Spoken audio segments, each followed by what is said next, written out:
The Kensington SD4750P is a USB-C docking station that expands your laptop's connectivity. Start by connecting the dock to your laptop via the included USB-C cable. For sustained use and faster charging, connect the power adapter to the dock. This dock transforms one USB-C port into multiple ports, including USB-A, USB-C 8 only, HDMI, DisplayPort, Ethernet, and audio jacks. Ensure your laptop supports USB-C. Update the firmware by checking the Kensington website or app for optimal performance with Windows 11 or Mac OS Sequoia.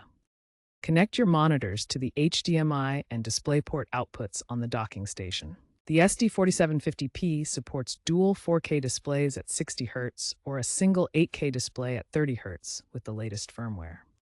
For Windows, go to Settings, System, Display, and click Detect. For macOS, open System Settings, Displays, and click Detect Displays. Choose Extended Desktop for separate workspaces or Mirrored Mode to duplicate your screen. If displays aren't detected, update your laptop's firmware and confirm USB-C power delivery support. For charging issues, ensure PD support is verified.